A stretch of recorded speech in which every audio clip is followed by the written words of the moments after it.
I first drove into Dove Meadows on a crisp spring day.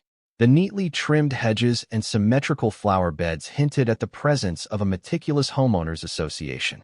Rows of attached townhouses and a few small condo buildings line the main street, each with uniform paint palettes, mostly shades of light beige or slate gray. At the entrance, a sign crowned with a dove emblem proclaimed, "Welcome to Dove Meadows, a peaceful community." Though I'd heard the typical stories of HOAs being strict, my initial impression was positive. The roads were smooth, the lawns well kept, and the recreational areas, like a tiny park and a sheltered picnic space, looked pristine. A friend had invited me to rent a small, second-floor condo in Building C, and I hoped the community's neatness would translate to calm, friendly neighbors. Over those first couple of weeks, I met a handful of residents. A retiree in Building A told me about the best places to buy groceries. A young couple with a toddler offered to share their Wi-Fi password if I ever had issues. Overall, it felt welcoming. But soon, I picked up on murmurs about an HOA board member who was known for strict oversight, quick to dish out fines, and always ready to scold people for trivial infractions. "Everyone calls her Karen," said an older woman watering her geraniums, "but her real name is Harriet Caldwell. She has a way of turning even the smallest annoyance into a crisis. Just watch your step." At the time, I shrugged off the warning. I figured every neighborhood has at least one self-appointed busybody who fusses over the length of grass or the color of door wreaths. Little did I know how far Harriet Karen Caldwell's meddling could go, nor the cruelty she could display when faced with neighbors she deemed inconvenient. A few days later, I finally saw Harriet Caldwell in action. She was strolling near the communal mailboxes, clad in neatly pressed khakis and a pastel blouse. Her posture was rigid, shoulders squared, and she carried a leather portfolio brimming with documents, likely the dreaded Dove Meadows HOA rulebook. As each resident approached to retrieve mail, Harriet would greet them with a pinched smile and a flurry of unsolicited instructions. "The new recycling guidelines will be enforced next week." Or, "Remember, we have a 2-bag limit for trash, not 3. Her tone managed to be both polite and condescending, like a strict schoolteacher addressing unruly children. If a homeowner asked a question, Harriet had a lengthy answer prepared, flipping to tabbed sections in her binder, quoting specific bylaws from memory. Standing back, I watched in fascination as she scolded a teenager for leaning his skateboard against the communal hedge. "Skateboards must be stored indoors," and then pivoted to remind an older gentleman that his porch decor was exceeding the allowed color range. In that single encounter, Harriet exuded the essence of a stereotypical Karen, a person who not only craved authority but also seemed to relish lecturing others about rules. Yet most surprising was how the surrounding neighbors indulged her.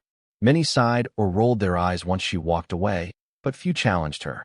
It was as if they preferred to avoid confrontation, even if that meant letting Harriet's imperious manner reign unchecked. I received my own taste of her vigilance later that afternoon when she slipped an envelope under my door, containing a formal, friendly reminder about ensuring my car tires didn't touch the sidewalk. The note ended with a saccharine phrase: "Thank you for contributing to Dove Meadows' harmonious environment." Realizing I'd accidentally parked with one wheel on the curb, I shrugged and moved it. A small annoyance, but I assumed that would be the extent of Harriet's fussing. In reality, it was only the beginning. Several units down from me on the second floor lived Thomas and Susan White, a married couple in their 40s, both of whom happened to be visually impaired. They weren't entirely blind. Thomas had limited peripheral vision, while Susan saw mostly shadows, but both relied on white canes for navigating hallways and crossing streets. Thomas worked part-time as an IT consultant, and Susan volunteered at a local community center, assisting others with disabilities. They had a small black Labrador named Coco, a retired guide dog who now served primarily as a companion. At first, I only exchanged brief greetings with them in the shared hallway. But one weekend, as I fumbled with groceries, Susan overheard me dropping a bag of apples.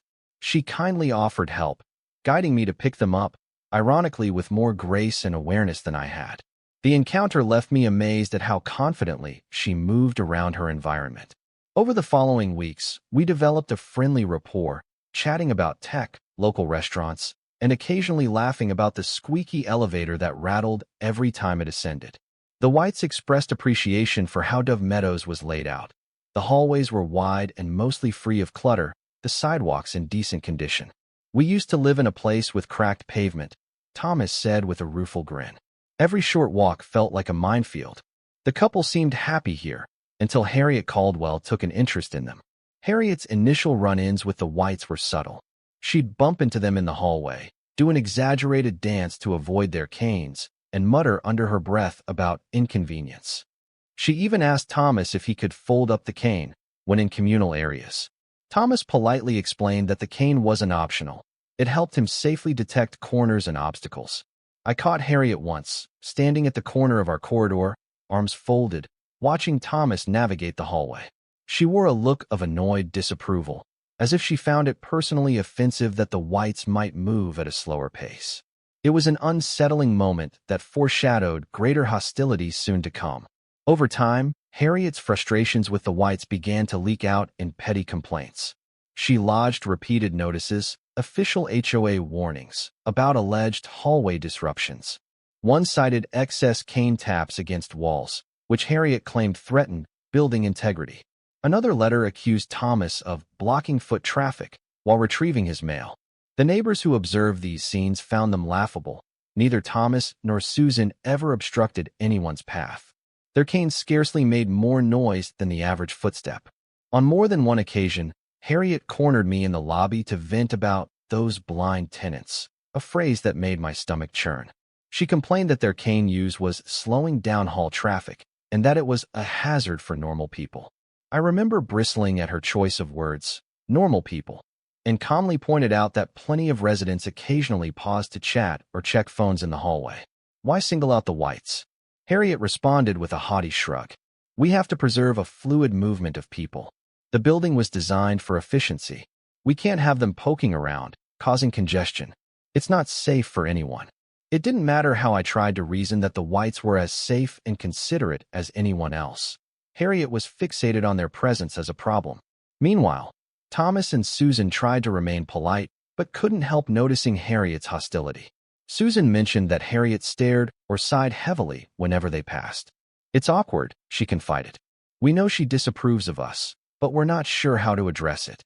I suggested bringing it up at an HOA meeting or lodging a counter-complaint, but Susan shook her head. "We just want to live peacefully. Maybe she'll back off eventually." If only Harriet's grudging disapproval had remained at the level of exasperated glares. Instead, her resentment festered until it exploded in a vile, public stunt that rocked Dove Meadows to its core. A restless night preceded the explosion of conflict. Around 11 p.m., I heard Harriet's voice echoing through the hallway, sharp, clipped, as though on a tense phone call. I couldn't make out all the words, but phrases like, "I'll handle it," and "this nonsense has to end," floated through my half-open door. She seemed more agitated than usual. Curious and slightly uneasy, I peered into the corridor. Harriet was outside the Whites unit, her phone pressed to her ear. The expression on her face was a strange mix of frustration and triumph, as if she were hatching a plan. When she noticed me, she gave a tight smile and quickly walked away, phone call abruptly ending. I thought about knocking on the Whites' door to see if everything was okay, but the hallway was silent again. The next morning, I almost dismissed it as Harriet's usual micromanaging mania. But had I paid closer attention to that phone call, had I recognized the anger in her eyes, I might have warned someone of what was coming. It's often in the quiet corners of the night that the seeds of a drastic act are planted. Harriet, consumed by her warped idea of order, decided it was time to escalate from petty annoyance to outright hostility. And in her twisted logic, she believed the entire building might celebrate her solution. The next day, the building woke to an alarming sight. Bright yellow posters had been hung at intervals along the second-floor hallway and near the elevator entrances, 8 or 9 total, each with bold black letters. "No blind residents allowed. Stop slow halt traffic now." Below the text was a crude illustration of a person with a cane, surrounded by a big red X. The message was unmistakably hateful, discriminating against the visually impaired. Worse, it was plastered in common areas for everyone to see. I discovered them on my way to work, the second I stepped off the elevator. My stomach lurched. A neighbor, Miss Caldwell, no relation to Harriet, stood gape-mouthed in front of one, having just read it. "Who would? This is vile," she whispered, reaching out to tear the poster off the wall. Within minutes, other residents emerged, faces pale with shock or flushed with anger. A local father tried to shield his grade schooler's eyes from the hateful sign. People began ripping them down, crumpling them with trembling hands. The Whites were out of town visiting Susan's parents that morning, so initially they didn't see the posters. But everyone else felt appalled and sensed exactly who might be behind them. Although Harriet's name wasn't printed on these flyers, the sentiment mirrored her repeated complaints about slow hallway traffic. The wording, "No blind residents allowed," was a chilling escalation of her prior remarks. Neighbors hurried to gather the defaced posters, worried about how Thomas and Susan would react upon return. They'd already faced Harriet's petty hostility, but this? A few residents snapped cell phone pictures of the posters before discarding them, evidence they intended to bring to the HOA board. No one wanted these signs left in place any longer than necessary. By midday, word had spread through Dove Meadows like wildfire. Many residents, young, old, longtime owners, and recent renters, expressed horror at this blatant discrimination. In casual hallway discussions, at the shared mail area, and on the community's private social media group, people condemned the hate speech. "This is not who we are," posted one outraged retiree. Another typed, "I can't believe someone here could be so heartless. We must stand against this."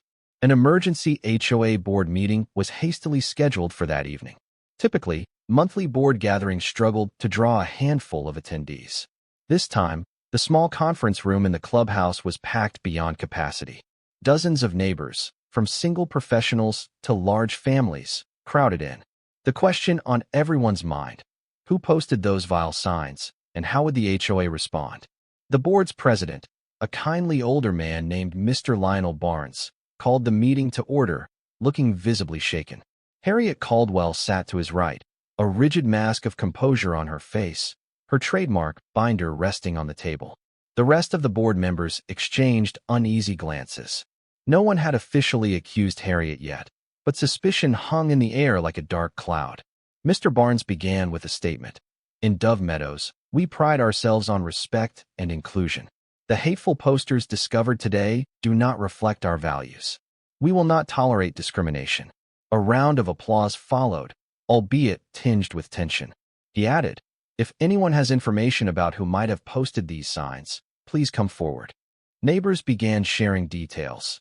Harriet's repeated complaints about the blind couple, the suspicious phrasing of "stop slow haul traffic." Some mentioned Harriet's late-night phone call. Others recalled Harriet's exasperated comments about cane usage.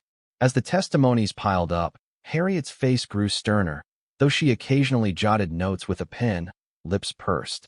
Finally, Miss Caldwell, again, no relation, pointed a trembling finger at Harriet. "You're the only one who's ever openly complained about the Whites' canes. We've heard you. We see right through you." Harriet's cheeks flushed. She retorted in a clipped tone, "That's quite an accusation without proof." The tension in that room was so thick, one could practically taste it. The board members listened grimly. They didn't want to jump to conclusions without hard evidence, yet Harriet's track record pointed in only one direction. The meeting concluded with Mr. Barnes promising an official inquiry, urging any witness who saw or heard something suspicious to speak up. The disbanded crowd left more galvanized than ever, deeply disturbed by the venom that had surfaced in their community. Thomas and Susan returned that night from their trip to find the entire building buzzing. Concerned neighbors gently explained the hateful posters, showing them cell phone pictures as proof.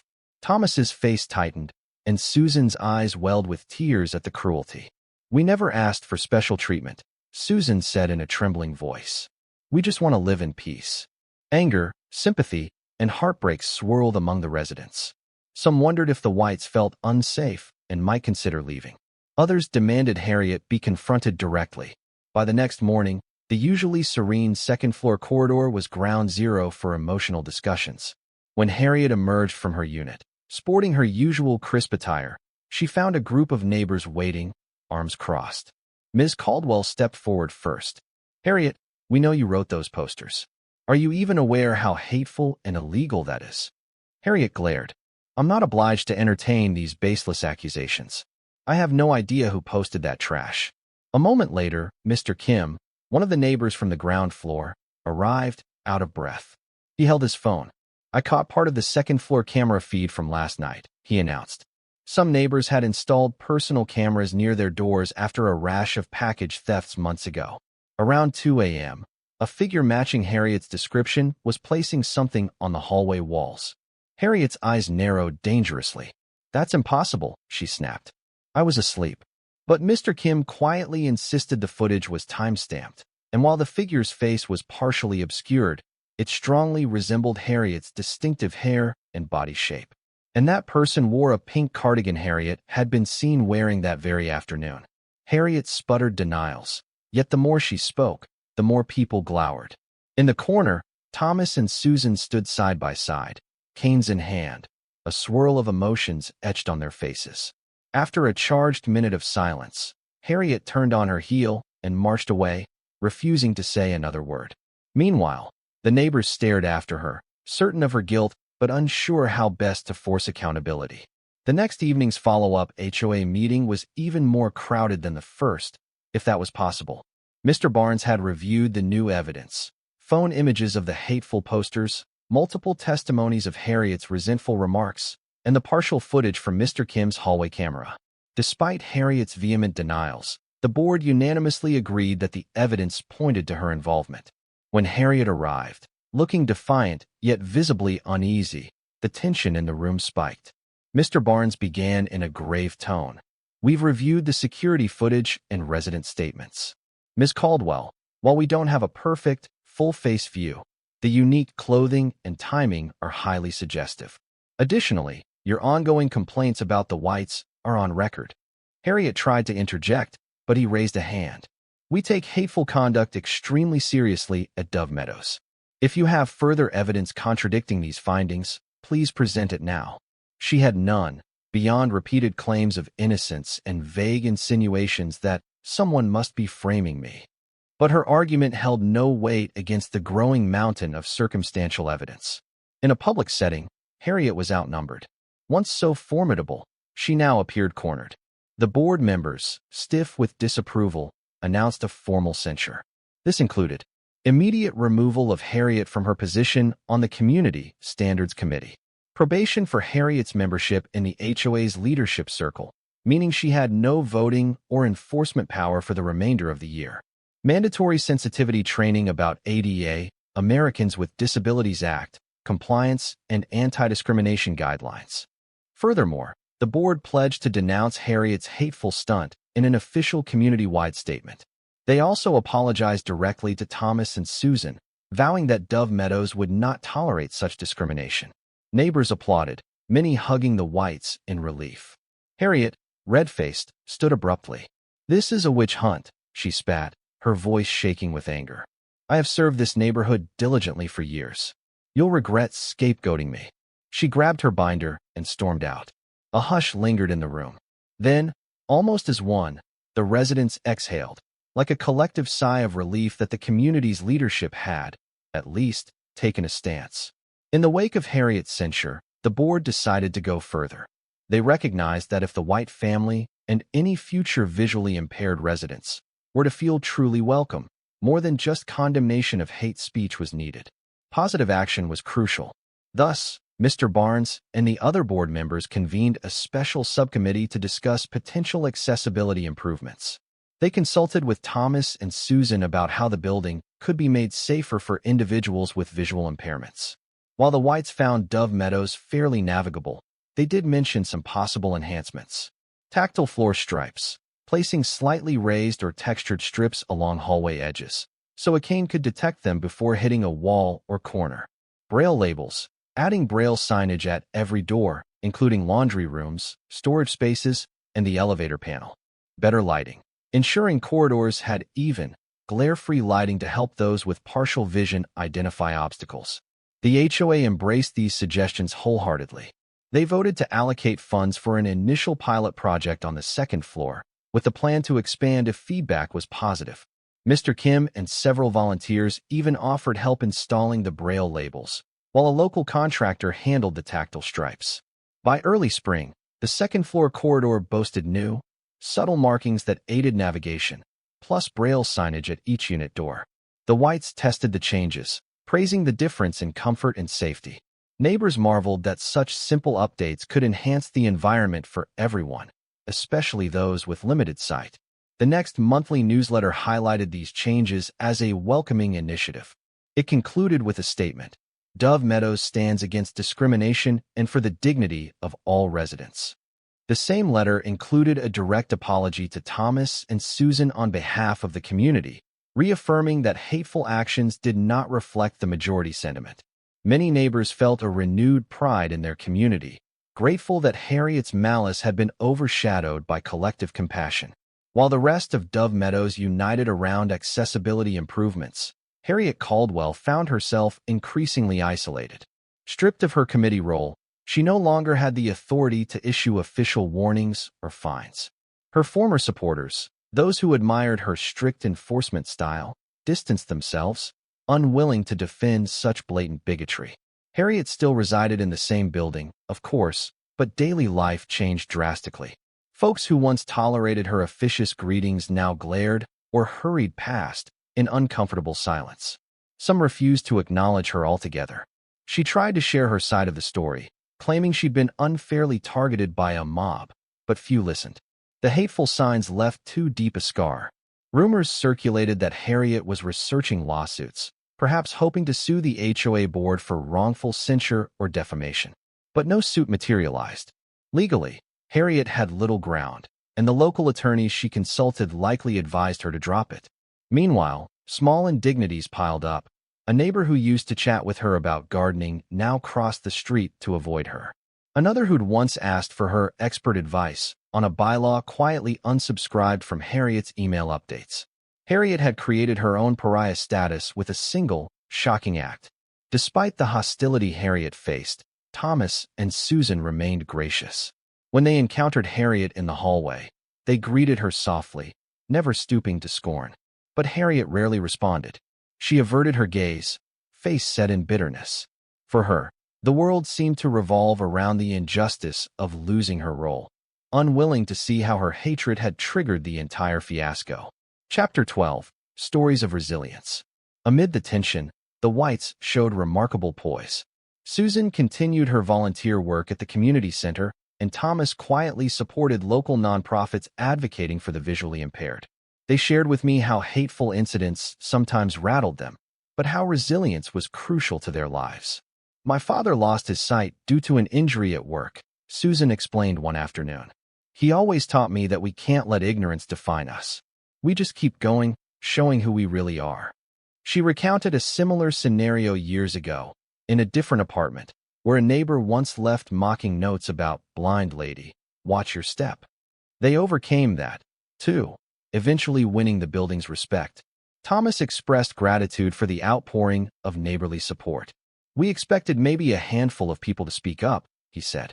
"But seeing almost the entire community stand behind us, removing those hateful posters, gave us so much hope."